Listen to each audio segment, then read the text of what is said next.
is up, RotoGrinders? Happy Thursday, 11 o'clock on the East Coast. Blender, not normally like dancing to music. Normally he's screaming in your ear right now, telling you good morning. But again, we are invading his space because it's a six-game afternoon slate with some awesome pitching. What really has Blender super excited, I don't know if Bill even knows this is happening, we're debuting a brand new game today. Did Will just like freeze up on us and step aside? Is that why I'm celebrating that I just kicked Will off the show? Is that the game? Is it the type of thing? Dean, you know those games where like you send one of the contestants into like the soundproof room, right? And then we did all the answers and then they come back and then they have to like match the answer. It could be that type of game, maybe. The Newlywed Game is one of them as well. I'm not sure if that thing still exists, but I think Password. The password is. Do you remember Password? Did you ever play Password back in the day? Yeah. You ever watch Cable Guy? Yeah. There's a Password reference in that. But we are. So here's Blender. I know we were talking about a pre-show. You're a huge fan of Grinders Live. You binge watch all the episodes. You're a big fan, especially on Mondays, because of Movie Monday. You love yourself some movies.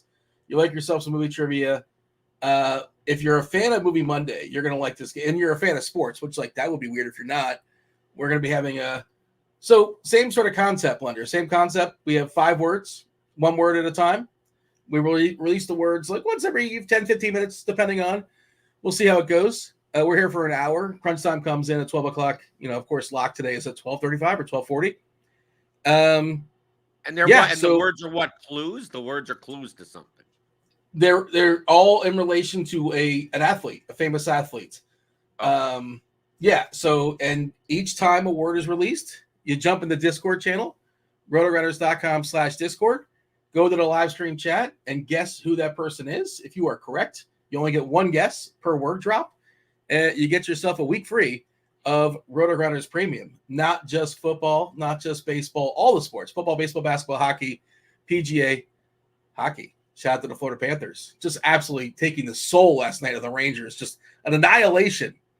Blair, didn't you once upon a time have season tickets to the Rangers? So how does that feel? Partial season. I had like partial season tickets. Like this is like early 90s when I was a teenager. So in your face, retroactively, like to 20 years ago. I don't think you care, right? You care about the Rangers? The people that are playing for the team now weren't even born when I was a Rangers fan. Yeah. You're like a Messier guy? Messier, I mean, that era. Yeah. Messier, Gartner. Brian Leach was like probably my favorite player. The PowerPoint guy. Number 2. All right.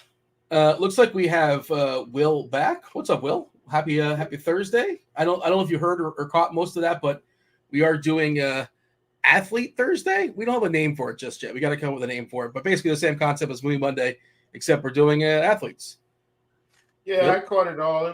I'm here. I caught it all. It was just a temporary glitch, and it was my computer this time, not my internet. So I'm not sure what happened. I usually have tabs closed and stuff like that. So just really weird. And so it might be time for me to go ahead and purchase another computer and get my tax deductions started for next year right now. So I think that might be on the list. I was looking at a nice desktop the other day. And of course, because I was looking at a desktop, now my wife is going to probably need a desktop for her area and another MacBook. With all the technology and computers we have around here, it seems like we have to keep buying new stuff. I mean, we pretty much got every piece of technology imaginable at our house, Dean, between all the smartphones and smartwatches and, iPads, tablets. And, my son's got to have, computers for school. Like, I think we've got everything you can think of. And now we have to go and buy more stuff. Do you have those? Do you have any of those scary robots that like walk and run and stuff that like the military would use? I mean, that's a big technology. What kind of budget is he dealing? How many write-ups do you have? Is that like the housekeeper? Is that what's her name? What's from the Jetsons? Rosie? Do you have a Rosie? We don't have that. I've been able to hold off my wife getting the robot vacuum and sweeper. I've been able to keep that off. The next thing I think that we're working on, or probably going to get, one of her friends told her about this scent system that's controlled with an app from like Macy's or something like that, or Belk. I can't remember what it is, but it's like a scent system. You plug them in, and so my wife really likes Bath and Body Works. I'm not sure if anybody else's wife. She loves Bath and Body Works and the wallflowers and all that stuff and candles. And so one of her best friends was telling her that she could get this scent system, and then you could get rid of your candles, wallflowers. You just use this and replace it, and you can control it, the scent releasing through an app and all. So that's probably our next piece of technology outside of the computers that's going to be coming into the house. Anyway, hopefully Robo Umps show up soon, and that's my plug to get us back on track for baseball. Welcome back. That is my one big push, my one big idea. Like, if I can just give me 30 seconds on it, it would be amazing crowd participation. People will be involved. You have on the scoreboard, let's say you have umpires. Sure, we have umpires. I don't want to completely get rid. Let's do a compromise. And you have I don't know, like the tennis, 10 challenges, the eagle eye, whatever it's called. Let's say you have 10, and you say, I'm going to challenge that one. And then, instantly you know the results. Okay. And then on the scoreboard, there's a countdown. It goes 3, 2, 1, and it either turns green or red, and the crowd will erupt or boo. It'll be amazing. Green for a strike. I'm with that. I like this idea.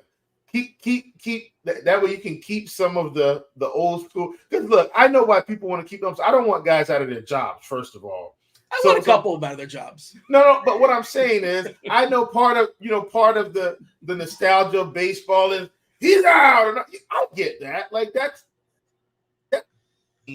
but sometimes the umps take over the game. So I'm with you 100%. I love that, Dean. That's a great idea. I just love when they say the human error, it's a positive thing. And it's why we don't have that in other sports. In bowling, if you get knockout 10 pins down, it's I'm just going to count that as 9. My bad. It's an error. We don't do that anywhere else. But baseball, it's cute for some reason. All right. Highlight that like button. Do subscribe. Turn those notifications. Do all those things to help us keep the lights on. And, stay tuned. Oh, hit the thummy thumbs. There you go, Blender. Give us the thummy thumbs. There you go. That looks like you're playing Nintendo or something like that there back in the day. But you need more figures now because there's so many buttons. All right. By the way, no Corey Seager today. This Texas lineup is a little bit rough. We'll talk about it. Their backup catcher as well. No Heim and no Seager. Semyon Carter jumping up to the 2 spot. Josh Smith, Adalis Garcia is DHing. Jankowski, Lowe, Tavares, Duran, and Kisner. So it's not the best iteration of a Texas lineup. We'll talk about that because Wheeler is one of the better pitchers, but not the most popular pitcher in the slate because, I'm enthralled by the shiny new toy. I think everybody's enthralled by the shiny new toy that is Paul Skeens. He looks ridiculous. And if you also like strikeouts, you probably like Luis Heel. 14 last time out, and he's facing the strikeout-happy Mariners. So definitely some strikeout upside. Eric Miller is the opener today for San Fran. I've just seen that now. I guess they have I'm guessing that's just for an inning or so with Black coming in. I missed that, but all right. According to our lineups page, at least, looks like Eric Miller is going to be drawing the start for the Giants. You're not rostering him. Give me the screenshot here, Blender. As far as the 6-gamer, we might not get the rosters, the starting lineups for Colorado and Oakland. The game's a little bit later. There's 6 games. Is it going to matter? Truthfully, is it going to matter? Maybe. I guess either you're going to roster those pitchers or you're not, and you're just saying, well, whoever they're throwing out, McGuire and Canseco, they're not walking through that door. Bichette's not walking through that door. There's no Todd Helton. They might, it's going to be rough lineups most likely, probably even rougher on the Colorado side. And if you want to save some salary, I guess you can just play Estes and Feltner, and we'll talk about it because we do live in the world of a salary cap, but those are clearly not the best pitchers. But just I guess as an overview, I mean, this is a pretty decent 6-game slate because there's a lot of options on both sides, whether it be pitchers and hitters. I mean, I think clear. I don't even think it's that clear. I think more than half the pitchers are in play on DraftKings today. We're on based on their prices, more than half, right? Well, I'm saying it's clear in the bucket or out of the bucket is kind of what I was saying. That's what, right. Either in the bucket, not who's the best, who's the worst. Yeah. No, but it's not clear. Like we have some of these slates that are 6 games where it's like clearly you're playing one of these 2 pitchers and then like maybe another 1 or 2. Like it's clear, but not like they're really bad. There's a couple of pitchers you're not playing, and then there's a whole bunch that you could mix and match all you want. And I think with the stacks, I think half the stacks are in play as well, and some of them are actually against the pitchers that you may even be playing. So, I mean, a lot of my commentary today is to be like, get away from ownership. Like, I'm not really sure, especially on the pitching side. I'm not sure how it's going to play out because the ownership may be flatter between guys like Wheeler and Gill and Skeens. I think Castillo will be like the odd man out there, but I don't know by how much. And then you got like cheaper guys like Feltner, Estes, Waldron, Heaney that you could play. I think more people will play Feltner out of that bunch. But I think the difference between those buckets of pitchers, I don't think is that dramatic. It just depends on what stacks you're playing. Like, good luck. I mean, you're going to play a Wheeler Gill lineup. I mean, good luck. I mean, you're probably playing whatever the outfield, the leadoff outfielder for the Reds, the $2,200. That's the worst chalk on the slate. That is the worst Right. chalk on the slate. I'm not playing him. At least I'm trying not to. That's the plan, at least. He keeps getting pitch in for, too. Just want to note, if you've been watching. And there's 3 lefties in that bullpen lurking. I've done a deep dive on that one. And I've rostered him a couple times where he's gotten pitch hit for. I know he's super, super cheap, and he's leading off, but it's deceptive because he's still not getting 4 at-bats because they keep hooking him. What is your thoughts here, Will, as far as the screenshot? Again, it's what I was saying before, by the way, as far as like it's clear who's in the bucket, who's not in the bucket, who's bucket worthy. But as far as how they rank in the bucket is a different conversation. We'll kind of talk about it. And, it's a 6-game slate. If you're running 150 lineups, you should probably have a stack of every single team just because. Assume you're going to lose on some of those stacks. But that's just in case. Will, what do you got? Give me the overview. Yeah, I mean, I think pitching's probably some of the easiest to pin down today just because you've got options and, look, man, to take a page out of my good friend, Blender HD's book, out of the top pitching group, you can probably just play whoever you want. Like, out of that group, they're all going to be roughly similar. I mean, me personally, I do think, Skeens should be really good today, and Gill should be really good, and Wheeler should be really good. Wheeler's the most expensive, but he does get a slight lineup downgrade today if you were not getting the best Texas version that we anticipated. So, just taking Seeker out was probably going to help him some. And so, you got a couple other guys out too, like Heim and such as well. So I think Castillo, in my opinion, he might be the odd man out ownership-wise. Like, I know right now it looks like our ownership is saying 23% roughly. And I might need to refresh that, but I thought I refreshed it not too long ago. But I do feel like he could end up being the odd man outside of the Wheeler group, because Wheeler's just kind of way more expensive than the other guys today. But like, you got Heel at 10, Skeens at 95, Castillo at 9, and I think Skeens is going to pick up more ownership than Castillo. So my point is, Castillo may end up being the best tournament play, and I know he kind of got touched up a bit, in the Baltimore game. But I mean, outside of that, he's faced good offenses like Houston and Texas and some of these other teams that he's been fine. So largely, I think Castillo, Skeens, Heel, Wheeler, you're probably fine. And then it just depends on how much you want to incorporate of Estes, Waldron, or Feltner if you want to play some larger stacks like Philly or something like that. And that's kind of where I am, just generally speaking. I'm going to build a little bit more around pitching today. But, I mean, if you ask me right off the top of my head, like, hey, who's your favorite stack? I mean, it's probably the Braves and the Padres. Even though I know the Padres are gutless, like that, those will probably be my top 2. But yeah, that's kind of where I'm in the slate. I'm building around pitching, and then I'll let my stacks fall in. Yeah, Padres facing Montez as well. Great ballpark too, locked in for 9. Montez, he's like the oldest 31-year-old in the league. It's been a rough season for him. In that ballpark there is not forgiving. Small sample size on Skeens, but 46% strikeouts in the season, which is just ridiculous. All against the Cubs, though. He faced the Cubs twice back-to-back. Walks have been fine at 7.7%. He got the 100 pitches last time, too.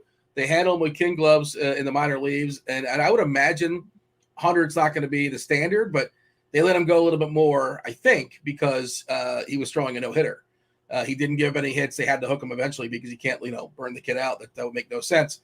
But I'm guessing it's back down to 85-ish or so, but still plenty of upside for as far as his Ks. Speaking of K upside, second highest K rate in the slate is Luis Heel, 31.2%, dropped 14 big ones last time out. Of course, his issue, not just strikeouts, is walks, 13.6% walks. Earlier in the season, it was half of his at-bats would end in a strikeout or walk. It's almost there again. Let's see. I went to UCF. I'm doing math really quickly. It's tricky for me in the fly. Almost 45% of his at-bats end in a strikeout or a walk. Wheeler getting the bump there with a kind of a weakened Texas lineup.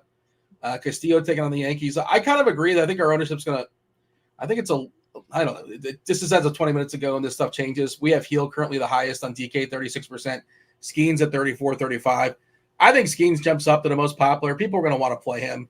They're going to want to play both, I think. There's some recency bias there in both the K upside.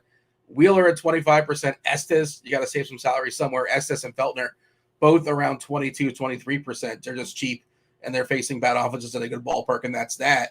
And then Luis Castillo, like you guys kind of alluded to already a couple times, kind of falling on the cracks, however you want to phrase it. You can only hide so much in a six-gamer when you're as talented as Castillo, but he's taking on the tough Yankees 20%. And the rest of the nonsense is getting, single-digit. Waldron 12%. But the rest of it's the single digits. Heaney, Black, Smith, the Atlanta prospect, Smith, Shawver.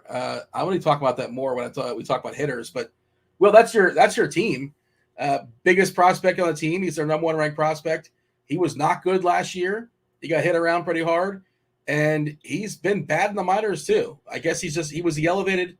Who got hurt for Atlanta that I missed? What is there a new pitcher that got hurt that they called him up? Who's in the rotation? I don't recall anyone getting hurt. I don't think it would have been Elder. This could be a random bullpen game. We'll see. But at any rate, I'm not playing AJ Smith-Shawver, and I'm not playing Ben Brown. So there you have it. Hopefully, I'm not playing either one of those guys. I'm definitely not playing Smith-Shawver. I'm playing Cubs. Well, the more I looked in this slate, the more spoiler alerts. That is my main lineup right now. And Smith-Shawver is still just 21 years old. He's a top punter prospect. He hasn't been good in the minor leagues this year. 31 innings. He's given up, I think, 9 home runs. I want to say too many home runs and 17 walks. 17 walks and 9 home runs in 31 innings. That's unacceptable. A 6 ERA. So it's not like he's getting promoted because he's been good. He hasn't been good.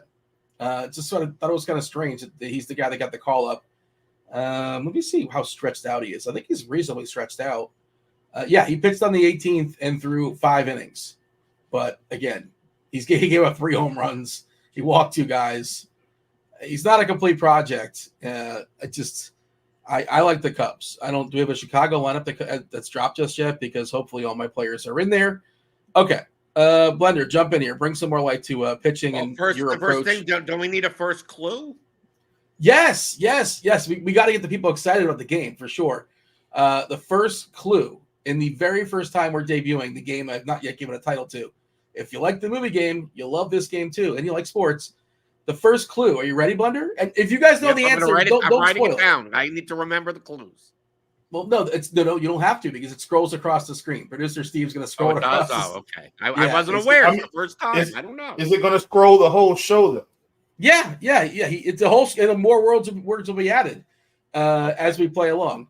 But and again, if you know the answer, just tell me in the private chat. Well, you get your victory lap there. Don't ruin it for the people because we want. And if you know the answer, if you guys but Dean, I want a free month of RotoGrinders. I got you. Well, first of all, it's a week. To be clear, it's a week of RotoGrinders. I want to. I can get even though obviously I work here, I get everything for when the time that I don't work here, I want the extra. I want the week. Do you want to regift it? I want my severance week. It's not like rollover minutes. No, it's not. It's not rollover minutes. Your severance is 6 weeks of RG Premium, and you can't regift it. Like if you go into somebody's bat mitzvah or something, you can't. No, they can't play. Oh, I can't put it. No, in there's an no envelope regifting and say, it. here you go as a wedding gift or something. No. Congratulations. Here's 2 weeks free of RG Premium. That's a good value. All right. So the very first word. Get ready, people. Jump into the Discord and tell me what athlete I'm talking about. Clue number 1 is blackjack. Blackjack. That's clue number 1. There you go. Have at it. Pitchers. What else you want to say as far as pitchers, Blender? You seem thrown off by the clue.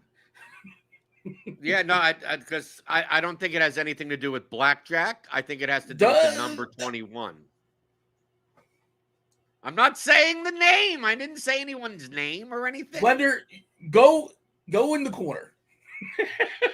Can we give Blender a timeout? What?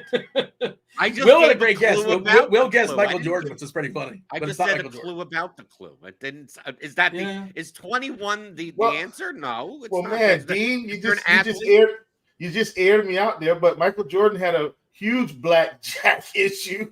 And just go and blow so much money. So I just decided to go with that. But it's not Michael Jordan. So the game still rolls on, folks. The game still rolls on. Well, actually, it doesn't because somebody already got it. Because Blender gave away the clue. And, we can play it out for funsies. I don't think it was me. I don't think it was me. I think it was you. So we're blaming you. But we'll play it out just for funsies, and right. The only way that I would have ruined it is this was like Chad Ochocinco, and it just like then I gave away the number. It's like okay, that at least makes sense. This is just like whatever. Blackjack. Yeah, a lot of 21s in our day. It turns out I made this game too easy. Yeah, you made it way too easy. Well, how did someone get it just by that? I also didn't plan for you giving a clue on top of the clue. It wasn't that. I'm not that smart of a guy, Dean. I may appear like it on these accidentally shows, fell into blackjack as a clue. What? Come on. Yes. So by the way, another good guess was Jack McDowell. Somebody guessed Jack McDowell. That was his nickname, but it was not. It was not Jack McDowell. But all right, we'll move on and play it for funsies. But we've already given away a week free premium. By the way, the second clue is team loyalty. Team loyalty is the second clue. We'll just play it out for fun. All right. That should have been the first clue, truthfully. Well, I didn't. Why should that have been? Team loyalty. What is that? That's. What do you think that means? It's pretty clear. Well, I mean, like you can mean a number of things, I suppose, but you don't know what that means. You can't kind of piece that together. Pinstripe Pimp says Mike Trout. Boy, he is the poster child for team loyalty. No matter how bad the Angels lineup is, he just keeps signing contracts to play out there. Oh yeah, they gotta move him eventually, right? Well, he's got to get healthy first, I suppose. But which is also why he keeps staying out there. They're never going to let him go, and he's not going to let them go. It's like, there's never going to be a breakup here. It is not Deion Sanders. It is not who's number 21. It's not Pete Rose, and it's not Zeke. But those are all good guesses. We can bounce back to give a couple more clues. We're going to play it out for funsies, but again, we're already giving out a winner. Blender, what else do you have as far as pitchers in this slate? I think I always bring this up on these shows about how high variance the pitchers are, because even if they have good median projections, that doesn't necessarily mean that just they're Luis Gil has the second highest raw point median projection. The bat, he's 20.5. He's just a little bit below Wheeler. Of course, he's a little bit cheaper than Wheeler. His range of outcomes is wide. Okay, he's facing the Mariners, highest strikeout team in the league, but they're facing him. They have power, and they're playing in Yankee Stadium. And Luis Gil is not like the epitome of like control pitching.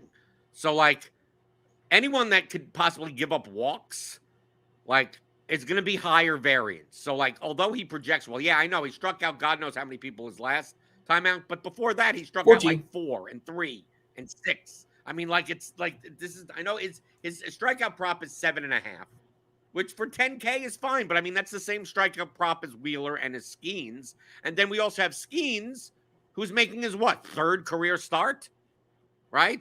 I mean, like, yeah, that doesn't necessarily mean anything either. but he's you don't know electric. what Have you he's seen him? necessarily going to look like. The What? arsenal is He ridiculous. looks But great. you probably Yes, I haven't know seen he him. looks great. I've seen the clip. I've seen clips on Twitter. I've seen him.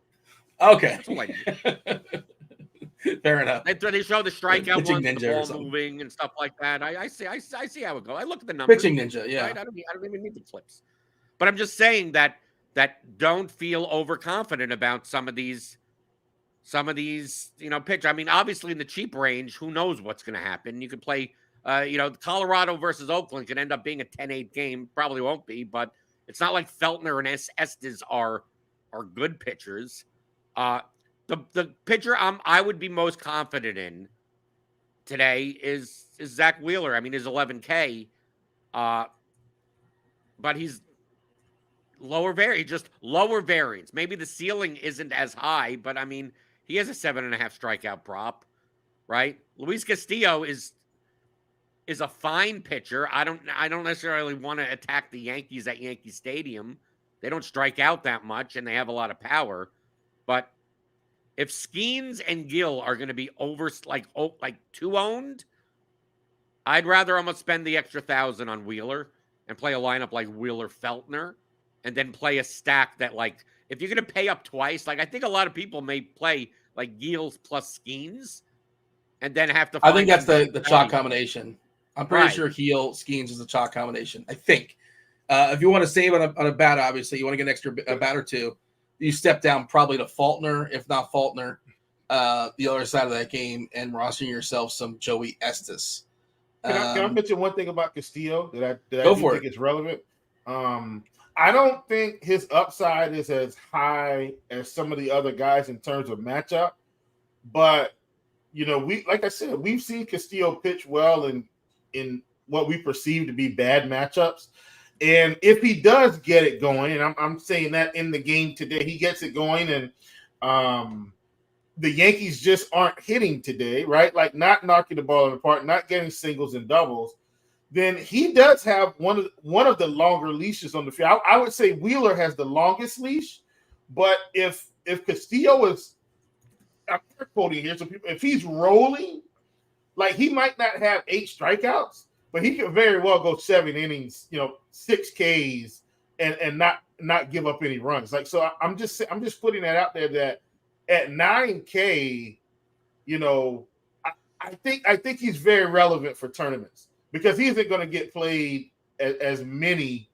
He's not going to get played nearly as much, I think, as some of these other guys by the time we settle into the slate. So just want to put that out there. Highlight something, Will. SimLabs currently has Luis Castillo as the most under-owned pitcher on the slate. Yeah. Looking at that Yankee lineup, you wanted to see Stanton in there because of his strikeouts. You're afraid of the homers to some extent, but if you're going for upside, you want Stanton there. You want to K him a couple times.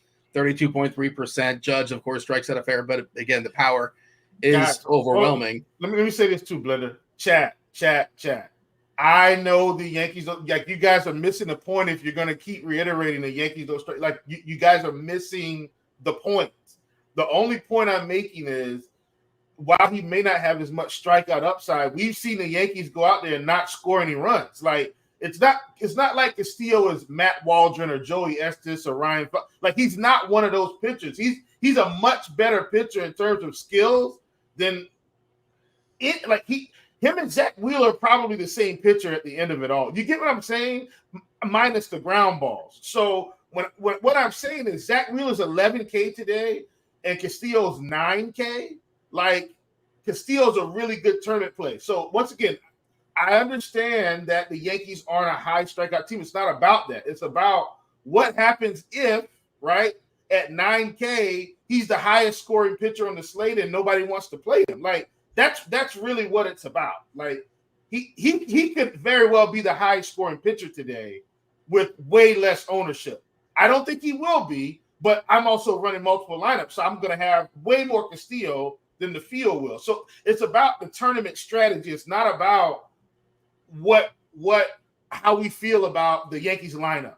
It's about what could happen if Castillo pitches really good today. So anyway, I'll leave it at that. Sorry to cut you off, Dean.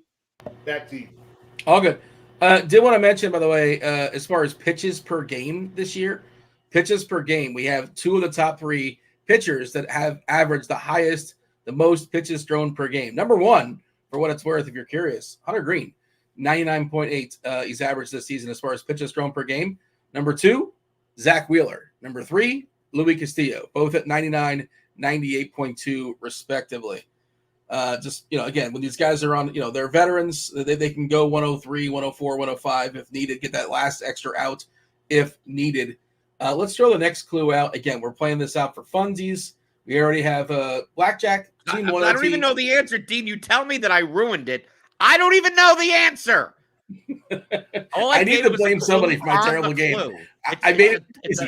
I screwed up. I know who it is. Blackjack team loyalty. So I'm assuming, Dean, that blackjack means 21, and it's a guy that has played for the same team for their entire career. Those are good assumptions. Okay. And also, I'm assuming that you're not either reading the chat or the live stream chat or either one, because the answer's been given several times, so you would have seen it. I don't know. You don't have the chat up when the show's on? You don't like to see the chat? No, I do have the chat up, but people have been giving things that, what has to be Zeke? Is it Zeke? No. Zeke went to the Patriots. Play for the same team. So he went to the Patriots. Because I don't look. You're taking somebody's. I don't know why would it have to be. You're trusting whoever that said that. That didn't make any sense. No, it's not Zeke. The third clue was swimmer. For the record, swimmer. Which I could have been. I probably should have led with that, because that would have. That's what I mean. I should. It was bad construction of me. Bad lineup construction. I did bad lineup construction. I should have led with that, because it's kind of a diversion tactic. People go Michael Phelps and they whatever, and then it's obviously not that.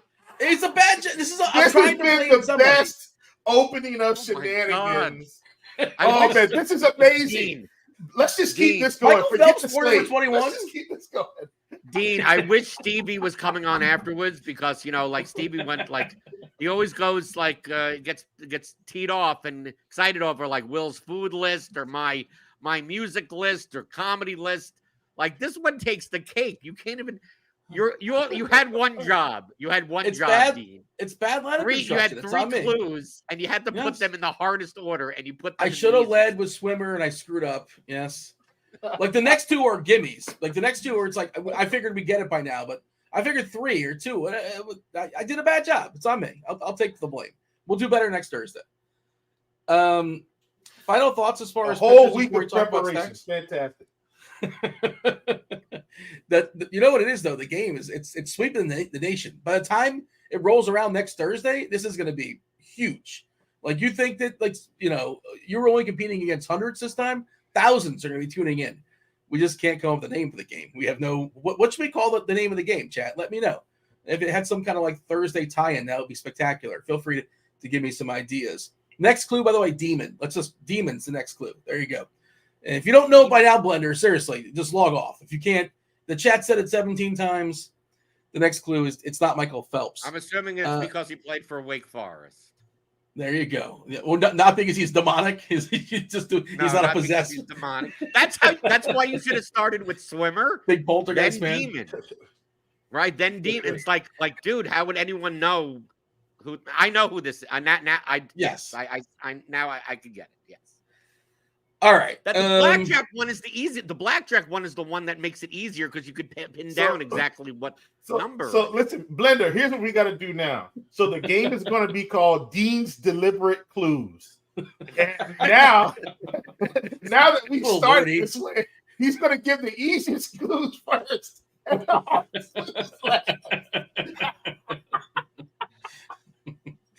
Yeah, it's live and learn. This is the. This is the pilot. We're actually airing the pilot, unfortunately. But final thoughts as far as pitchers before we move on and start talking about some stacks. Will, you want to give your final thoughts as far as pitchers, and then we'll throw it to Blender, and then we'll do some stacks. And I believe we're going to be using my rankings. I don't think either one of you have submitted something. Yeah, I guess you didn't get my message, which is fine, but we'll save that for another day. And producer Steve may have something for us, but probably not. If your tier list is as bad as this, like as bad as your clue giving or whatever the ordering, the medals, I'll promise you that. What we're doing is we're playing low ball. So how the game works now is Dean gives out the easiest clues, and the worst answer actually wins the week of Archie Premium. Yeah, well, live and learn. Steve said the tier list is quite controversial. Oh yeah, Steve's not. Yeah, people aren't going to like it. But I'm not like engagement farming. It's how I feel. So I'm not going to be inauthentic. So it's my opinion. Nobody else chimed in and made their tier board, and I feel free to disagree and disperse. That's fine, but we'll talk about it shortly. But yeah, let's give our final thoughts as far as pitchers, and then we'll talk about some stacks. Final thoughts when it comes to pitchers. The overview for pitcher is that like the top options are Wheeler, Gill, Skeens. Castillo is kind of in that bucket, but it's like the low-owned version of that bucket. And then for cheap pitchers, I think you could play. I would put Feltner 1, Estes 2, even though I'm not a big fan of his. Heaney has upside against Philly, but obviously Heaney could also get killed. And the same thing for Matt Waldron. Like, I think I'd much rather play the Reds than play Waldron, but I wouldn't be shocked if Waldron actually had a decent game at 6,200. And I would avoid playing Ben Brown, Mason Black, Smith Schwarber, and truthfully, Frankie Montas. I mean, the positive about Frankie Montas is that if he's pitching well, he can pitch 100 pitches. I just don't think this is the game that he's not good, and he doesn't strike enough people. I mean, his strikeout prop's 3.5. If he gets hit for 3-4 runs, I mean, like, I don't know how he scores well. Because he can't, at least Gill, if he gives up 4 runs, could also have 10 strikeouts. So it's like, I don't mind that as much. But Blender, you're telling me, how many times you got to hear me and Will say heel until you realize, oh, wait a second, hold on. There's not a heel on the slate. Oh, wait a second. Maybe this Gill guy, maybe he's actually named heel. You haven't pieced this thing. You're hearing us say heel, right? You've heard us say it multiple times. At no point did you say, well, wait a second. It's a soft G. It's a heel. Yeel. Luis Yeel. Yogging. It's heel, just like your foot, like heel. You've heard us both say it several times. You can't say, well, wait a second, maybe I'm off on this. Stevie gets away with mispronouncing names on the morning grind. That's his shtick, though. That's his bit, Okay, so I'm gonna call him Gil, and I'm gonna call Brandon Fat. I'm gonna still call him Brandon Fat instead of Font. I'm gonna still do that. By the way, producer Devin throwing out Fleet Thursday. That's pretty good. Like Athlete Thursday. That's the leader in the clubhouse right now. Fleet Thursday. Anything else as far as pitchers? We got to move on. You're not going to believe us. We're behind. I want to see this controversial list of yours. Well, I'll throw it out there for the chat.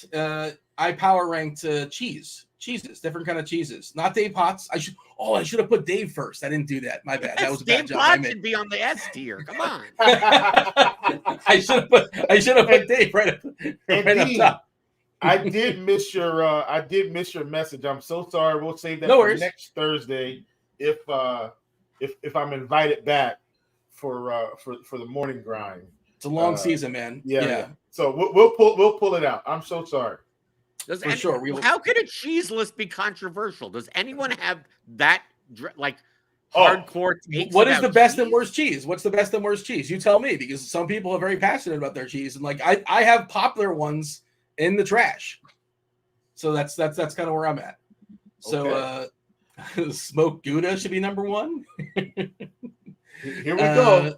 It's about to get interesting. Producer Steve, do you want to give your before we reveal the board? But what type of audience do we have? Or do we have that much of an upper class audience that we're ranking cheeses? To me, cheeses are just an accessory to a sandwich. Like what are we doing? Wait, cheese is like for the high society? Like it's not a big julep. That's like Kentucky Derby. Okay. No, I guarantee there are people in chat that are like, where's brie? Where's what I mean? We could name these French cheeses least that cost it's in the $1 trash million can. or something, right? So mozzarella, most versatile, best cheese. Throw it on pizza. Everybody loves pizza. Of course, it's mozzarella. Most underrated cheese in the business is Munster. Munster is spectacular. Provolone also spectacular. If you don't, the thing is, if you don't have mozzarella, it's like, oh, we got provolone. That's fine. It's like Pepsi. Oh, you ask for a Coke. Oh, we only have Pepsi products. Okay, sure, whatever. American is gross. Cheddar is gross. I actually wrote orange. I think I wrote yellow cheeses, and Steve just made it smaller. I guess it's tricky to put all the words in there, but American, cheddar, all the yellow cheese in the tier number 4, it's garbage.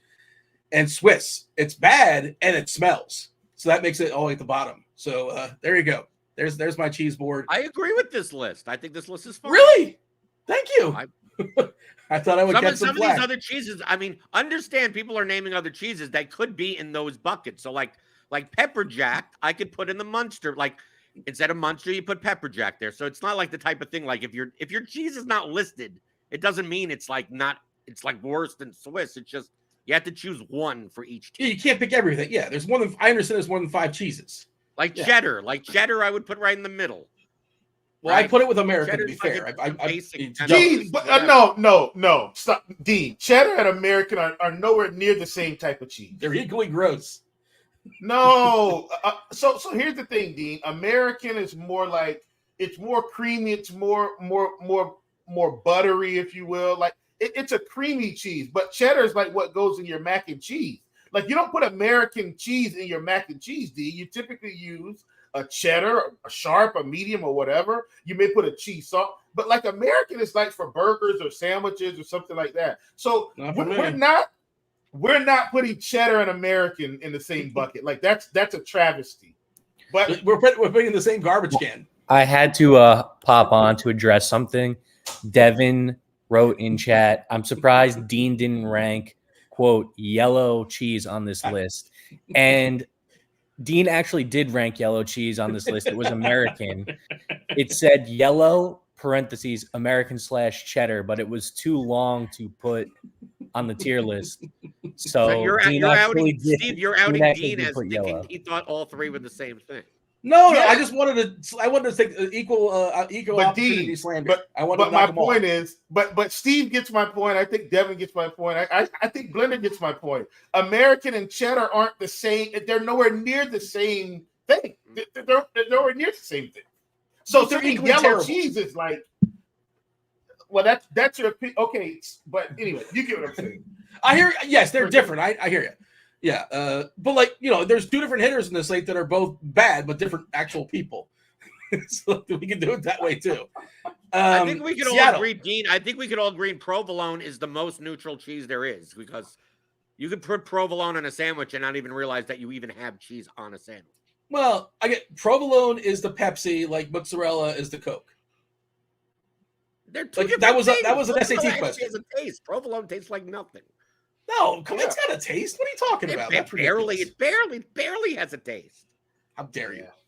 We got to move. We got 15 minutes until crunch time comes in, so we actually have to pick up the pace, boys. Devin says provolone is the honeydew of cheeses. So Devin's on board with your take. Mariners, Yankees, Luis Heel versus Luis Castillo. The battle of the Luises. 7.5 total. Seattle is a slight dog here. Fair bit of a 1+124. Will, you go first. Mariners, Yankees. Let's throw these teams on the board. I'm going Mariners, American, and I am going Yankees, American as well. I think both of those, from a tournament perspective, they're probably okay. But like I think these are 2 fairly good pitchers. I would assume there's less runs in this game than some of the other ones. So that's where I'm going. Blender, any issues?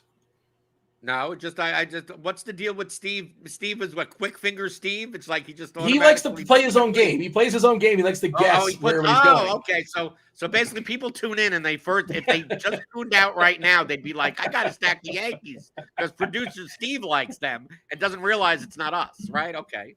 Right, you got to keep up. You got to pay attention. The Mets and the Yankees. The Mets were number 1 yesterday, so that was fine.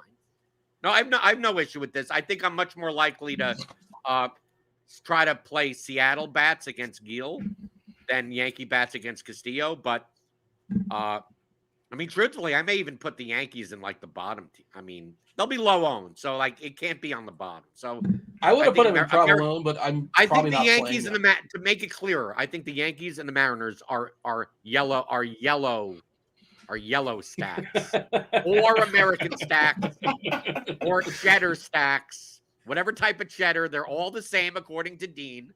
They all have the same color, which means they all have the same taste. That's what he thinks. Giants, Pirates, 7.5 total. Skeens, big boy favorite here, -184 against the Giants. Blender, you're on the board. Markel's even asking, can you 3-man stack the Giants as a mini? Like large field, you can do whatever you want. In a small field, I wouldn't do that. But Blender, you tell me, where are we putting the Pirates and the Giants? Is Steve right? Did he read your mind correctly? He's close. I think you put the Giants on the Swiss. I think the Giants are one of the worst stacks of the slate. I'm not. Yeah, I know Skeens could be a little bit high variance, but I don't think the Giants are the team that are going to be the top stack to take advantage of that. So, like, I think they're going to be as owned as some of the other low-owned teams, and I think I'd much rather play Seattle against Gil. And I think the controversial take, I think the Pirates are one of the best stacks in the entire slate. I don't think that's controversial. They have a higher total than like the Braves today. Mm-hmm. And people are going to be playing the Braves than be playing the Pirates. So like from an ownership perspective, like they project similarly to the Reds, and the Reds are going to be like seemingly like twice as owned. So for ownership purposes, they're not a bad projected stack. I mean, they have a 4.5 team total. So I think the Pirates are mozzarella. Okay. Will? Pittsburgh, San Fran? I agree 100%. I agree 100%. No need for me to say anything. Next group. Okay. Personally, I would have moved Pittsburgh down to Munster, but I like Pittsburgh a fair bit too. I wouldn't put him in the top tier, but I like Pittsburgh as well. Would have liked to see Sawinski in that lineup, but he's not cracking it today for whatever reason. Will, you are up next. Texas versus Philly, 8 total. Philly is a big favorite, 2-1 favorite. Heaney taking on Wheeler. We talked about Texas's lineup weekend with the absence of Seager, with the absence of Heim. Texas, Philly, Will, where are we going? Philly goes in Munster for me. Texas is going in honestly, Texas is going in Swiss for me. I'm not getting much Texas today with the weak lineup. Blender, I see you nodding your head. Does that mean you agree? Because I think I agree. Not that it matters. I'm only here to break ties. I mean, I agree with the Texas one. I mean, I'm playing Wheeler, so like that's. I'm playing 3 lineups today, and I think all 3 are going to have Wheeler. That's a bad idea. Why? Just you could meatloaf it. 2 out of 3 is fine. Why all 3? Meatloaf it? No. I take what people come to the show and they want stands, right? So I'm telling you, and I'm probably playing Wheeler in all 3 of my lineups. Okay. Okay. Well, you don't have to. You don't have to do that. You're not doing that because you're on the show. You're doing that. You're willingly saying this is the guy I want in all my lineups. I mean, but I said it before. I think that my popular combination is going to be Wheeler plus Feltner. The Phillies I would put on Provolone, but I have no problem with Munster. Heaney's not going to be as owned as a cheap option, so like you don't get the leverage there. Heaney could get blown up. I think I'm much more likely to play single bat, like instead of playing Phillies as a stack, like playing like Real Muto as a one-off at catcher or something like play single bats or 2-mans with the Phillies. But I mean, I'm perfectly fine if you want to leave them in Munster. I've no problem with it. I would put them a little bit low. Will, any issues? Wait, yeah. Did you start leave this it in Munster? We'll leave it in. That's fine. Well, it's Steve's doing that, by the way. Just Will's not doing that. Right, Will's frozen, I think. So I think it doesn't matter. Is he? Yeah, he looks pretty. He's really thinking hard about cheese. He's thinking hard, right? Okay. He still hasn't gotten the clue from the bottom. He's really thinking. Oh yeah. By the way, the last clue was fundamentals. If you guys don't know it by now, I should have led with that. Why was blackjack the first thing? Blackjack is the easiest. Fundamentals is the easiest clue. Fundamentals. No one would have any clue what the hell athlete you're talking about. Do you not know that Tim Duncan's nickname is the Big Fundamental? You've never heard that before? No, I actually don't. That's like the most obvious clue. It is? Okay. Well, yeah, he's the big fundamental. I mean, like, but dude, to give the number, I mean, you're essentially giving the number, right? Yeah, well, I mean, whatever. There's a lot of 21s. Towards the end. Okay. Atlanta taking on the Cubs. Atlanta lineup is weakened. There's no Darno. Luke Williams is playing baseball today.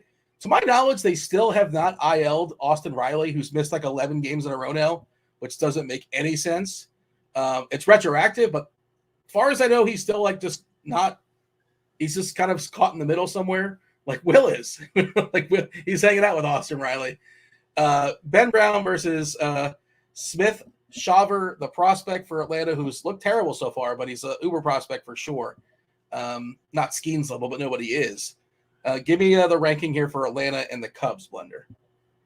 Cubs are a mozzarella stack. Cubs are, I think, are the top stack of the entire slate from a raw point perspective, but they're also going to have. They're going to be one of them are owned. They're going to be owned. Okay, but I think it's warranted.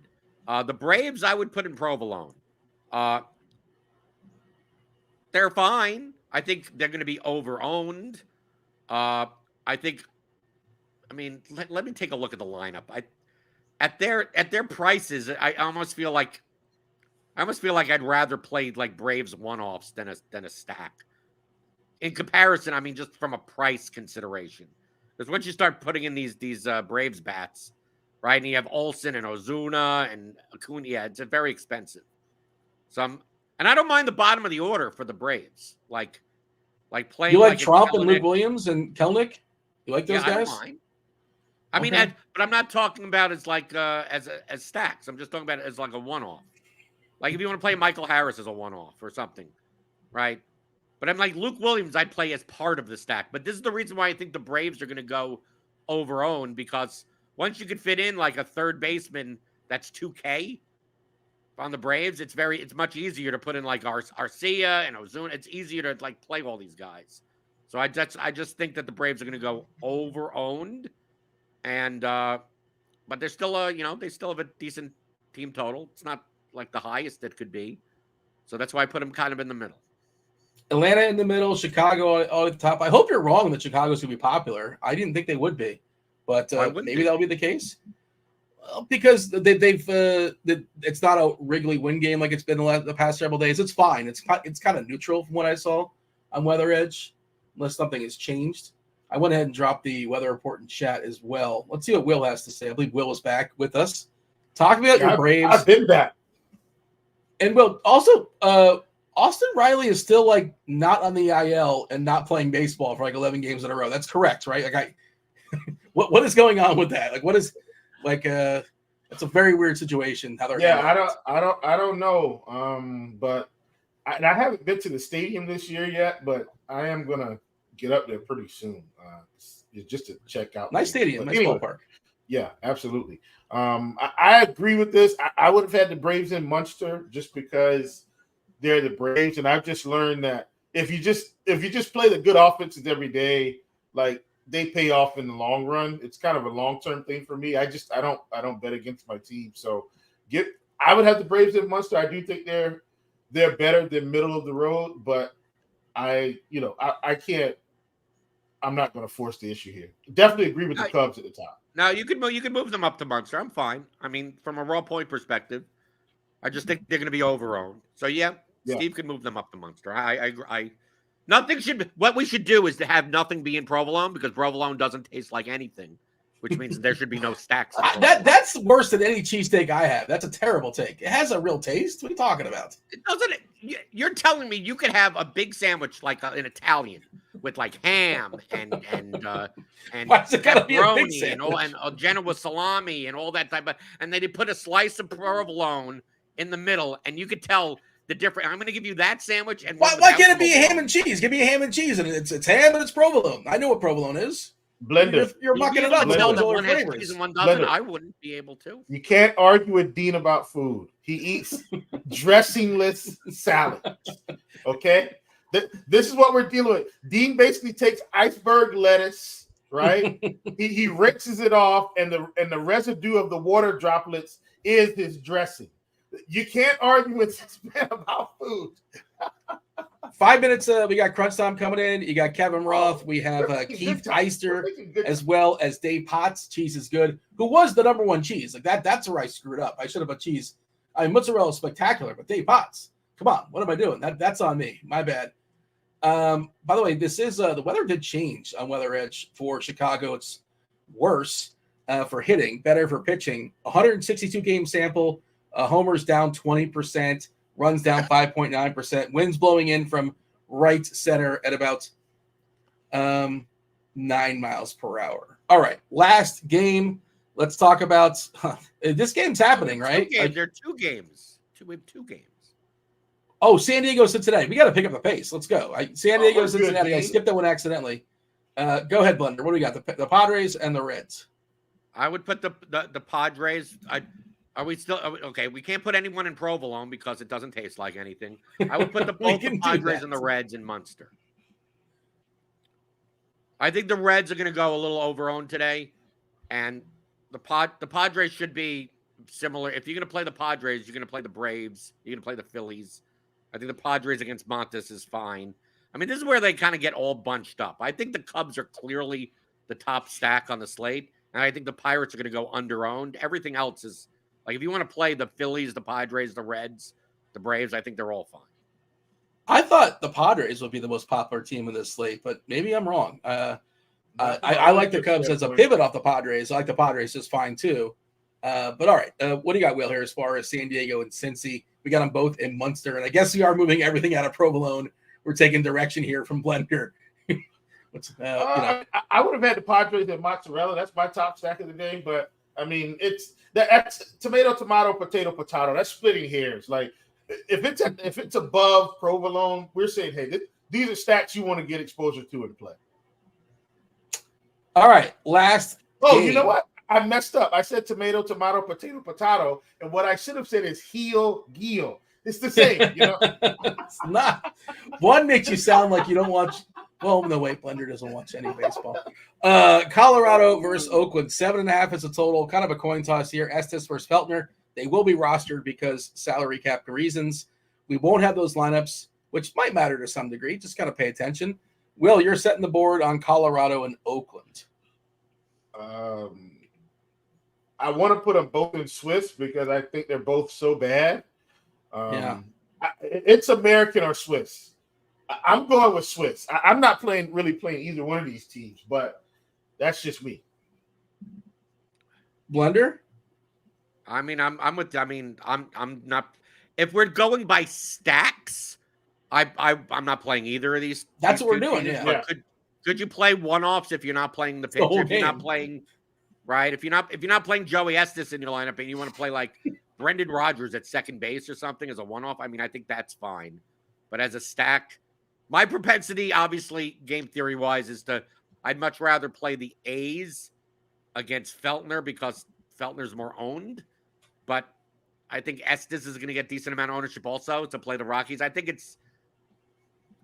playing the mid-stakes contest. Doesn't matter if it's American or is it Swiss. I'm with Will. If these teams are the top stacks of the day, I just lose, and just so be it. That's just what it is.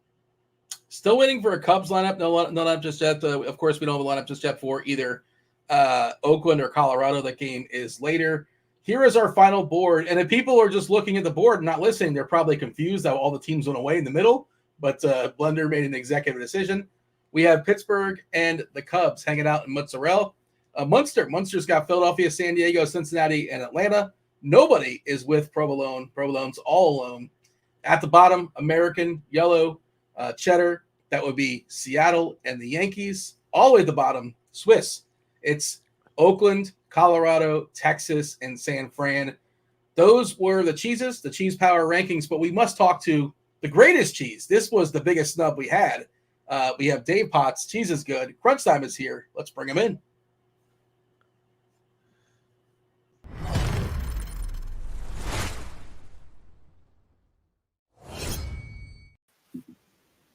We don't even cheese. Somebody goofed on the email, and now I look like a big dope. Everybody. Oh, hold on a second. It says Keith and Dave Bonds, and I got neither of those. And at no point, nobody writes, hey, by the way. No, we got an updated email, all right? Did I We miss sure something? did. Look on my face. He doesn't Hold read. on a second. Updated tweet. Oh my gosh. Oh, Let's no. see. Oh boy. Yeah, this is I thought maybe Dave saw he was snubbed on the Chiefs power rankings. He's like, screw this, I'm out of here. Maybe that's what happened. But that's not exactly what happened. Happy to see TJ and Squirrel, obviously, and Roth as well. But egg on my face. So Hey, can I give you some kudos? Were these your cheese rankings? They were. I was getting yelled at. A lot of people did not like it. But I think these are great cheese rankings. I'm proud of you. I would have very similar cheese rankings. And Blender, I actually love your provolone take as well. Like, I eat provolone. I'm like, it just, what am I even eating? What's happening here? No, we're not letting Dean off the hook because he's grouped. No. See, when I say this is going to clear it all up for you. Okay. Dean says that cheddar and American are the same.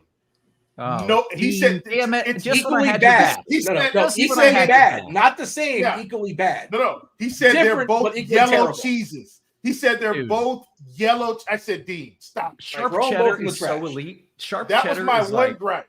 My one gripe. I had Roth on my side one time, and you had it and you lost it. Yeah, Chief took it right away from you, man. That was a hell of a 9 seconds, though. I was really high on that for 9 seconds, and now I'm coming right down.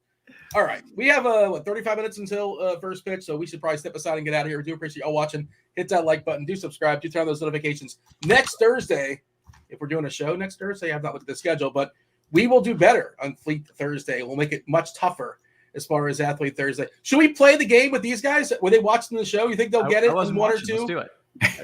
Let's play the game really quickly. You know the movie game. You're a big fan of Grinders Live. Yeah. I'm going to give 5 words. Each word, you tell me what athlete we're talking about. Let's see. The chat's already played along. They know the answer. Very first word. TJ, buzz in when ready. Squirrel as well. First word is blackjack. Blackjack is the clue. Blackjack. And submit one athlete. Charles Barkley. It is not Charles Barkley, but it's a good guess. Good route. I got nothing. Next clue. Jack McDowell. That's a great guess, too. Somebody else guessed it, but it's not. Team loyalty is clue number 2. Team loyalty. Feel free to wager on this in your own little circles if you want to wager on this. This is on the up and up. Nobody knows the answer. Team loyalty. Pete Rose. No, but that's a good guess. I got nothing. Next clue. Swimmer. Kind of a curveball. Blackjack, team loyalty, swimmer. Get ready to buzz in because clue number 4, you're probably going to get it. Let's hear it. What's 4? Demon. Tim Duncan. There it is. There you go. Yeah, so TJ figured out at some point that blackjack means the person wears number 21.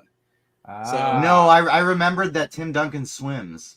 Yes. Yeah, he was going to be an Olympic swimmer until his a hurricane took out his home pool or something like that, and he changed sports. Fundamentals was the last one, by the way, for the record. But all right, there you go. Well, we'll play that again next week. Thanks for playing along. Shout out to I apologize, I forget your name, who won 1 week free of RG Premium, but I'm sure producer Devin or producer Steve juiced you up. Got a half hour to knock out this 60 gamer. Plenty of time. Myself and Will and Blender do appreciate y'all watching the first portion. Let's step aside and get out of here. Roth, take it away. Good stuff. As always, welcome to it, ladies and gents. It's crunch time. You know the drill. 2 of the sharpest minds in the biz. Taking you up to lock. We're going to take your questions. Going to give you pitchers. Going to give you hitters. Going to give you home runs. Going to answer your questions. And all we ask for all of that is a simple thumbs up. Plus, with the thumbs up, what can they get, TJ? Spidey bombs early in the morning.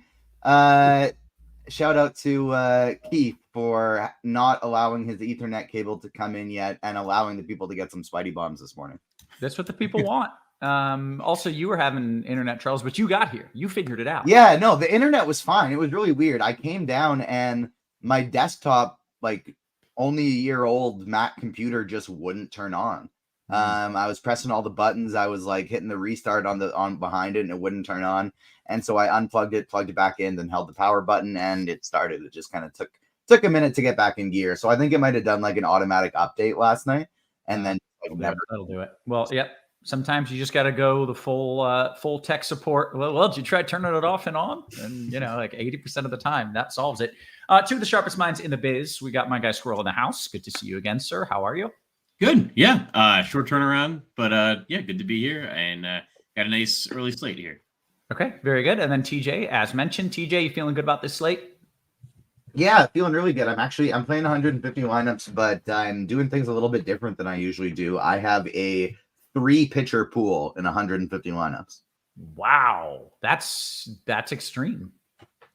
It is, yeah. I tried to. There's a couple guys I really like, and so I thought, why mess around with these other guys? Want to make sure I have pieces of most of the stacks, and I'm just going to make sure I have as many combinations with that small pool as possible. Okay, well, that does feel like a pretty good lead into talking about pitchers. But first, a quick weather update. We'll start in New York, where it's dry now after storms earlier this morning. I think they probably get some showers as we move through the game, but I doubt that it's anything heavy enough to cause problems.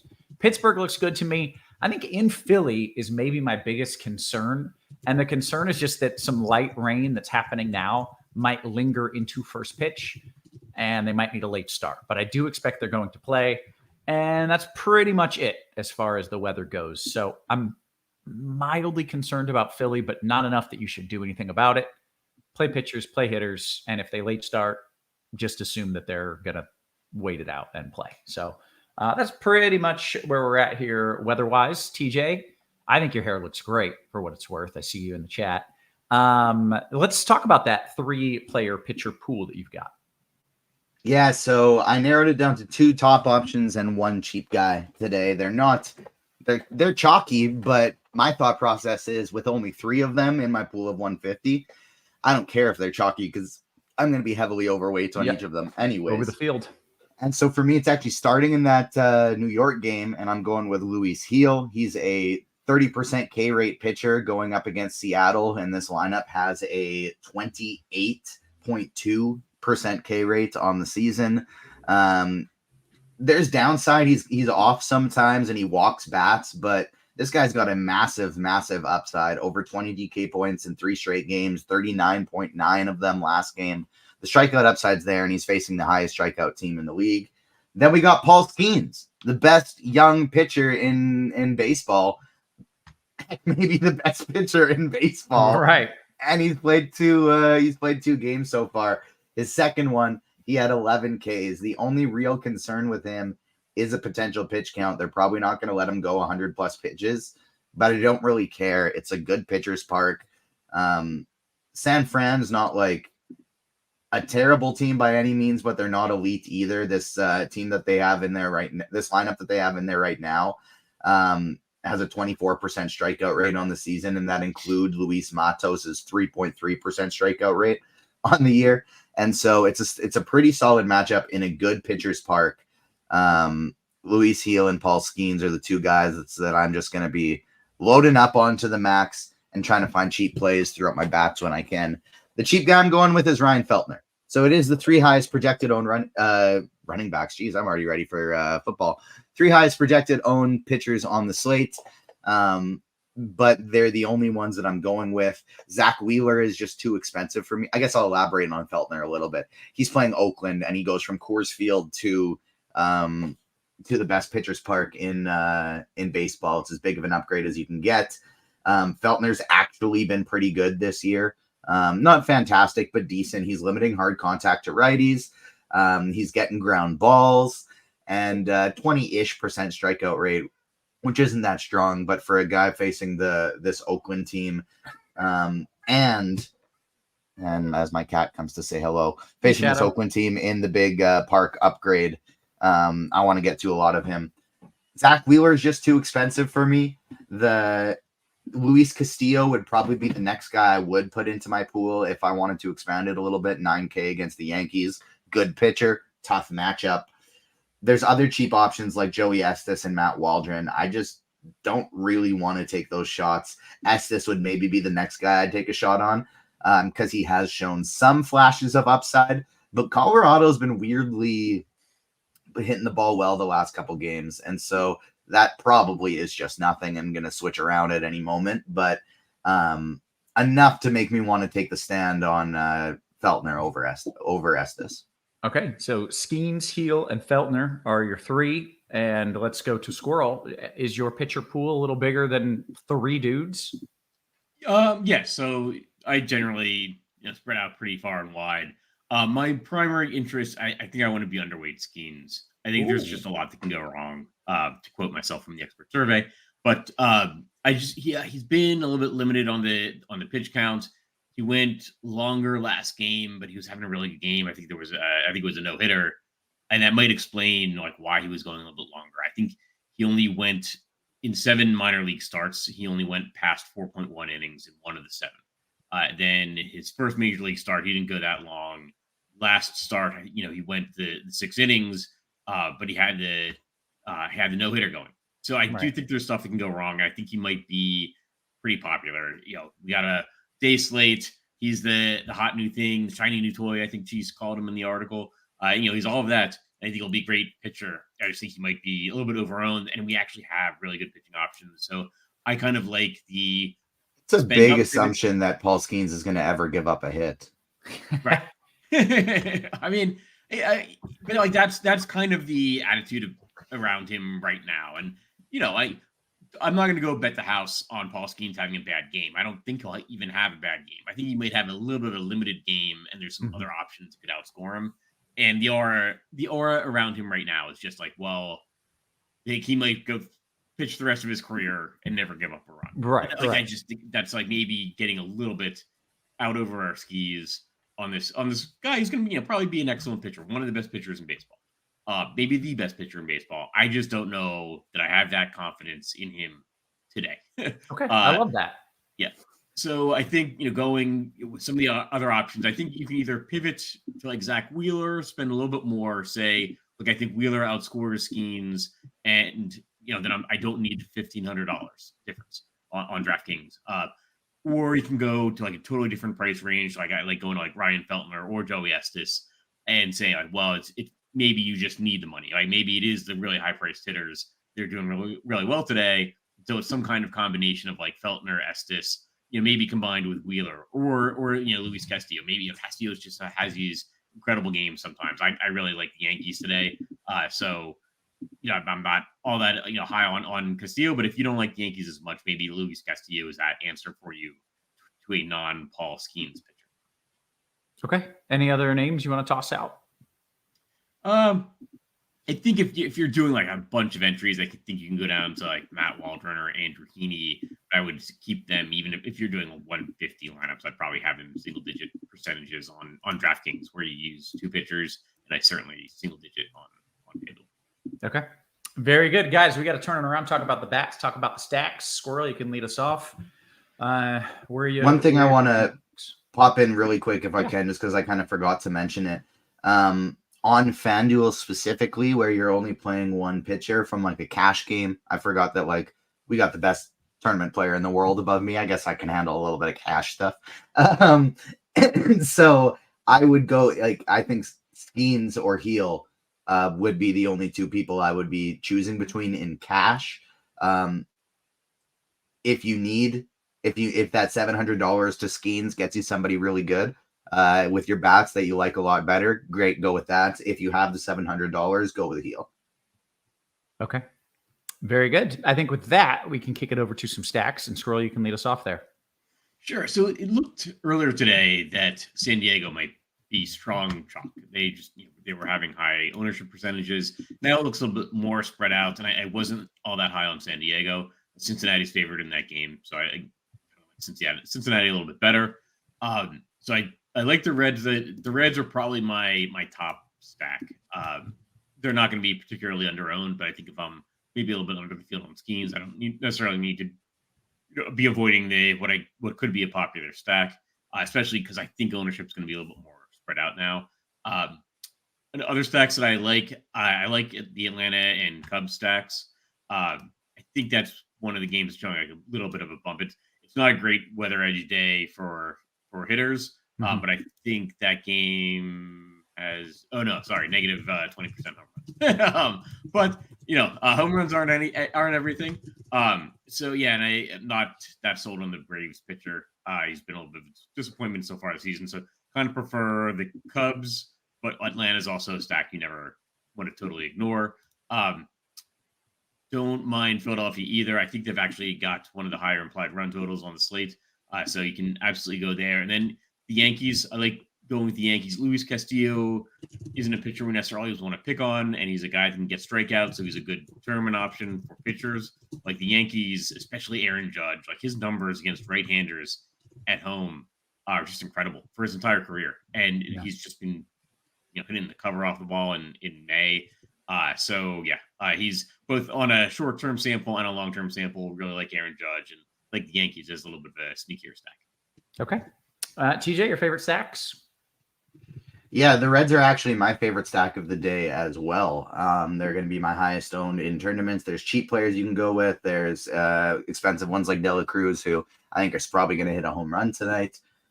Speaking of home runs, 25 more likes for some Spidey bombs. 18 now. We're up to 82. So get the likes up over 100 since Dean didn't do his job this morning, and we'll get some Spidey bombs for the people. I love Philadelphia. I'm going to continue to, I mean, it actually kind of worked out last night, but I'm going to continue to lose money on a low-owned Atlanta just every night. Right now, Ronald Acuna is really the only one who's picking up a lot of ownership. Albies and Olsen are picking up a touch, but not that much for a fairly small slate like this one. You got Ozuna, who's hit more home runs than anybody over the last 2 seasons of baseball, or 2.5 seasons of baseball, whatever it is. And he's projected for 4.6% ownership right now. So it hasn't worked out many times this year, but I'm just going to keep loading up on Atlanta. They actually are a fairly easy, cheap stack to do because you got Kelenic in there at 2.8. You got Luke Williams at 2.0 at full min salary. So you can actually play the expensive ones with some cheap beats and make it work.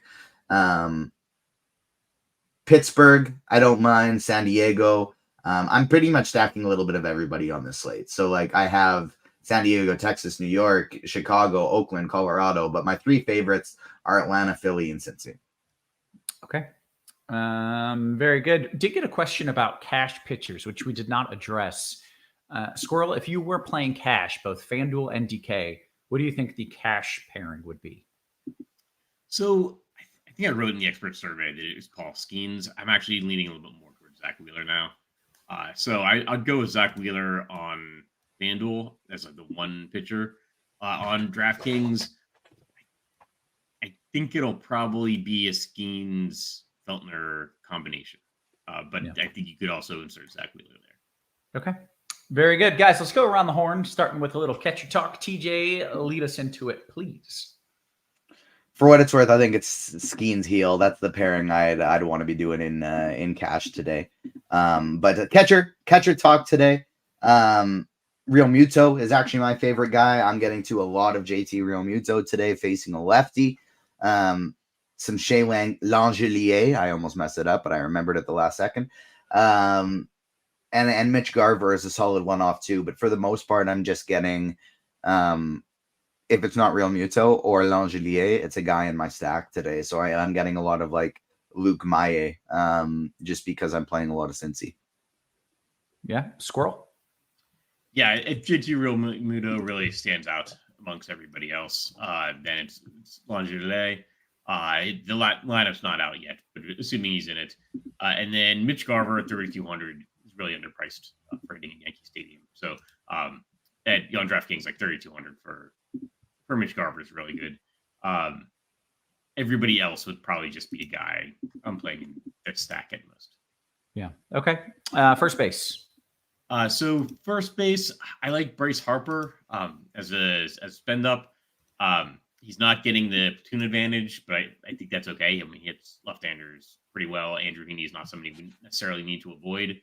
Going a little bit cheaper, a couple of Reds guys, Mike Ford and Jaime Candelario, both facing Matt Waldron. Waldron's like a right-hander who's a knuckleballer, and they faced him like not too long ago. And that's sometimes an edge that doesn't get into projections is like facing the pitcher a second time in a short amount of time. I think that can be even more true of guys that have like a unique thing, like a knuckleball. And then if I'm going beyond that, well, Matt Olson, somebody you can always play. and then maybe a little bit off the board, Jake Cronenworth. Okay. TJ first.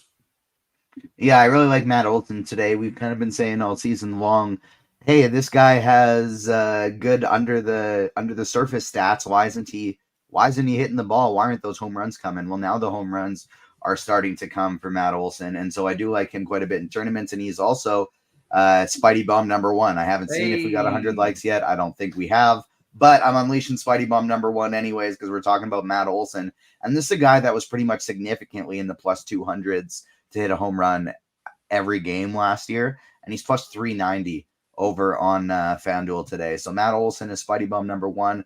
I do have more, so keep getting those likes up, and I got more Spidey Bombs ready. Candelario I love, but I'm also playing him a lot at third. Mike Ford is a cheap option. Cronenworth, a lot of the same guys Squirrel mentioned. I like Bryce Harper a lot. And then for cheap options, it's Ford, Soderstrom, or Rowdy Tellez. Okay, how about second? Nick Gonzalez is a cheap option I'm using a lot today, batting 5th for Pittsburgh. I'm using him as a one-off. I'm using Ozzy Albies as a one-off, and outside of that, it's just players in my stacks. So Luis Arias, Whit Merrifield, Luke Williams, a little bit of Gleyber Torres, Gonzalez, and Albies are the only two I'm looking to use as one-offs today. Okay, Squirrel second. Yeah, so I agree. Ozzy Albies. A lot of times these Braves just are always going to be the highest projected guys. So yeah, Ozzy Albies is if you're able to spend the money. I like Spencer Steer. He's second base eligible on FanDuel, not second base eligible on DraftKings.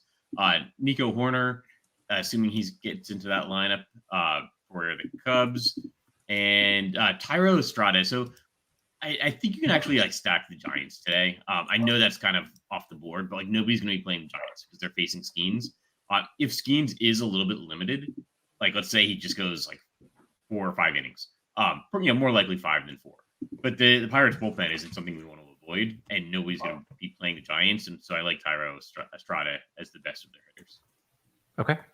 Where are we at here? Third base, Squirrel.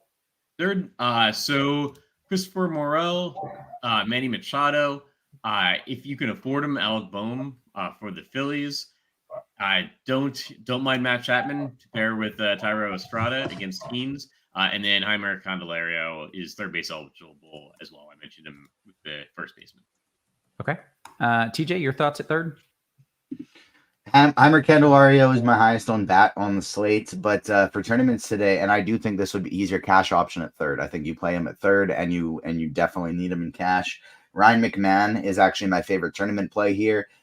He's projected for 5% owned. Ethis is going to pick up some ownership, and McMahon's just been absolutely hitting the cover off the ball lately. Home runs in 3 straight games, but he's been hitting the ball well all season long. Alec Boehm, a righty going up against Andrew Heaney, I really like today. And outside of those 3, it's just mostly only in stat guys, prioritizing Machado and Christopher Morel maybe when I can, but also cheap options like Cabrera and Luke Williams. Okay. How about shortstop? Second highest owned play on the slate is Ellie De La Cruz today. I got a ton of him, and it's actually a lot like third. It's the red is my highest owned guy, and then the tournament pivot I love is a Rocky. Ezekiel Tovar, another guy who, while the Rockies aren't very great, McMahon and Tovar have been consistently hitting the ball well all season long. Dansby Swanson is still too cheap facing his former team. Orlando Arcia is still too cheap. And then I like Dylan Moore, even though I'm playing Luis Heel going up against Seattle. Moore's I'm comfortable playing him in lineups with Heel or in lineups that I don't have Heel. I want to make sure I have a few Seattle bats. So Moore and Garver would be the ones for me to go with there. All right. Squirrel, your thoughts in short? So I really like Ellie De La Cruz. He's obviously really expensive, but he's facing a knuckleballer, and the Ellie De La Cruz threat is that he's going to get a full 4 stolen base game. I can't think of a better matchup than facing a knuckleballer then. Like Jackson Merrill as well, O'Neal Cruz, and then Dylan Moore. I feel like he keeps creeping up the lineup, and he keeps hitting well. So Dylan Moore hitting in Yankee Stadium. Okay, very good. That brings us to the outfield, Squirrel. What do we got? Yep, usual bunch of really good hitters. Ronald Acuna, Fernando Tatis. I'd probably like Aaron Judge more actually than almost any other hitter on the slate. You can pair him with Juan Soto if you want. If you're Spencer Steer, if you're looking for value options, Andrew McCutchen. Let's see if I've got any other value options. Jackson Merrill's outfield eligible as well. And then some JJ Bleday facing the right-hander. Okay. TJ, your turn in the outfield. Yeah, I like the Bleday call there as well. The guy leading off, Hurt Your Bees, however you say his name, is gonna be my highest owned bat here in the outfield. And then after that, I'm getting a lot of the studs: Fernando Tatis, Ronald Acuna, Marcell Ozuna. I like Nick Castellanos today. Basically anybody who's in a Phillies uniform. And then some cheapies like Jared Kelenic, David Peralta, Seth Brown as well. That brings us to some home run calls. TJ, we got one Spidey bomb. Was it Ozuna, your Spidey bomb? Who was it? Matt Olson. Olson, that's it. You want to give me another home run call, or is that like saved? Is that reserved for Spidey bombs only? It's reserved for Spidey bombs only, but we are over 100 likes, or we're at 99. So one more people hit the like button. Let's go. And so Spidey bomb number 2 today is Ryan McMahon. You can get him for plus 550. I love him as DFS play. I like him as a home run bet. So Spidey bombs are Matt Olson and Ryan McMahon. Okay. Squirrel, you got a few home run calls for me? Sure. I'll do a catcher Squirrel Nut with JT Realmuto. And you know what? And I'll do another catcher one with Shea Langelier. And then I'll add a couple of the Reds first baseman, Heimer Candelario, I know TJ likes as well, and Mike Ford. Okay, very good. I am tweeting out here that we did get an official delay in Philly, late start. Of course, you already knew that because you were paying attention at the top of the show when I said, I think that they're going to late start in Philly. And before it's official. That's how we roll here. So I'm tweeting that out and, of course, taking some questions as well. We've got about 6 minutes here until we hit lock. So let's see what we have got. I just put together a lineup that is a giant stack to throw in a single entry to kind of hedge the amount of schemes that I have and make me feel a little bit better because Squirrel's kind of on the opposite side of me on that one. And so, and wow, do I love that lineup. Oh, pitchers I like. I managed to get every one-off in the team is either a Spidey bomb or a Squirrel Nut. And so I'm feeling pretty good about it. Okay. Let me get this tweet out here. Then we're going to get some questions. Get your questions in, by the way. Make sure you hit us with the thumbs up.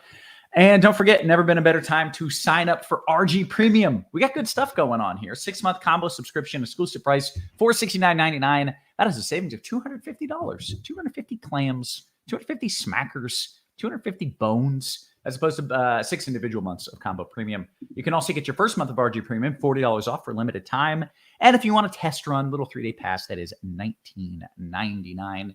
Make sure you are taking advantage of all of those offers. Chris Brown says, hey, are we keeping the fills? I don't want to lose Schwartz and Casty. Yeah, I think they're going to play. I don't get to make that call, but it doesn't rain all afternoon. You just make it a mid-afternoon game instead of an early afternoon game, and they should be good to go. Late afternoon at the worst. So yeah, I still expect they're going to play. Let's get to some QQ's final spot in FanDuel cash. TJ, Realmuto, or Machado? Realmuto. JT Money says, Squirrel, how are we feeling about Habertisier leading off for the Reds? Did I nail that? Whoever's leading off for the Reds. How do we feel about that guy? Hurt your bees. Hurt your bees. Hurt a bees. I was actually watching the Reds game yesterday after I had just done the show. And I realized the pronunciation is something like what I would think, but I'm going to call him Hurtabisi. So I do think he's a pinch hit risk. He's probably going to be overowned. I wouldn't go crazy with him as a one-off. I'm trying to see Hurtsubitsi. Let's see. Do you have an idea of what the pronunciation is here since you were watching? I think it was Hurtabis. Hurtabis. It was tough because the announcer was saying hurt a BC's arm or something like that. Oh yeah, Like adding an S anyway. Right. It's possible. All right, he's a generic white dude. Sometimes that can give context clues, but no, not in this case. All right, I don't know. Let's see what else we got here. Hey, do you think Posh has pinch hit risk? What do you think his pinch hit risk is, Squirrel? I don't know. I'm looking at the batch right now. Maybe like 45%. I don't know. That would be my guess. Okay. Steve says, hey, O'Neal Cruz at short. 3 hits yesterday over 115 miles per hour, a StatCast record. We talked about De La Cruz. How about O'Neal Cruz? Yeah, I think O'Neal Cruz is definitely an option. I don't think the Pirate stack is going to be super highly owned, so it might be a little bit on the sneakier side. So yeah, I think you can definitely go for O'Neal Cruz. Okay. Bill says, was Dean on earlier, and did he mush anyone if he was here? He literally wants to know who Dean mushed so he can bet on him. I don't remember. He mushed people for sure. I don't recall who. If Dean is still in chat, feel free to. He mushed cheddar cheese. He did mush cheddar cheese, and that was egregious. That a sharp cheddar is not to be messed with. That is top tier cheese right there. What else do we got? Here we go. This looks to be a 4v4, TJ. He did say sorry for the 4v4, so I think we take it. Yeah, that's no problem. Let's do it. Okay. Well, if you don't, if you just let them go with 4v4s, then they become 5v5. If you give them mouse a cookie, but the apology is we're going to allow the 4v4. Skeens, Feltner, TJR, and Arias, or Wheeler, Heel, Tromp, and Williams. DK Cash. First one. Oh, quick with it too. Quick with it. Yeah. Real Muto, I think, is the cash option if you're spending up. Arias, I think, is a very safe option and the highest owned second baseman. So a good cash play there. I like that better than the 2 expensive pitchers and punts as your bats. Okay. Dean says, if I mushed anybody, it was Hertzubisi. And then he added some texture to that, some color to that explanation. DK Cash shortstop. Squirrel, who was your favorite shortstop on DK Cash? We've got less than 2 minutes until lock. DK Cash. Oh, if you can afford LA De La Cruz, I think he stands out amongst the rest. Yeah. If you're looking for savings, either Dansby Swanson or Dylan Moore. Okay. Bill, what is worse, if you land on in the 4,500 range, if you want to play O'Neal Cruz, I don't even think that's crazy either, even though it's starting lefty, just because he should be about $1,000 more expensive. Yeah. What else do we have from Daryl George, all the way from South Carolina? Thanks for the Spidey Bombs. He says, Yahoo Cash, is Machado a lock at $8 batting 5th when the minimum on Yahoo is $7, TJ? Yeah, that's probably somebody you want to be putting in on Yahoo then. Yeah, I don't know much, but that sounds like a pretty good deal for a legitimately good hitter. Sounds kind of like essentially being like, if Manny Machado was $2,500 today on FanDuel, would we be locking him in on cash? Yeah, we would. We would. That's pretty much what we would do. Hey, with that, the questions have dried up. We're less than a minute until lock, and I have an insurance guy coming to the house to tell us how much of the tree on our house is insurance going to pay for, and how much are we going to pay? I don't know. Do you know how expensive it was to get a tree cut up and taken away from my house? Now, the tree had already fallen. The tree was not, it's still in the ground. It's already down. Squirrel, do you have a guess? I don't have a guess. That literally just happened to my neighbor a couple houses down. It's super expensive because it's one of the most dangerous jobs in the world. So the guys have to get all this licensing and insurance and stuff. Okay, that's fair. We got some 7,000. It was $7,000 just to cut up the tree. Some people say that's good firewood. They should pay you. A lot of people have been coming by and picking up a few pieces and driving off with it, which is great. Less that we have to haul. Yeah, it's crazy. Look, a lot of people saying bro, I don't think they understand how giant this tree is. The biggest tree you've ever freaking seen that's currently on my house. We're going to get on out of here. Dean with the 6K guess. Excellent job. He's right there. Let's do it. We're going to bounce on out of here. So for Squirrel, for TJ, for Shadow, for our wonderful production crew, always working hard behind the scenes. Guys, we appreciate you. We love you. And we will catch you tomorrow. You have been crushed.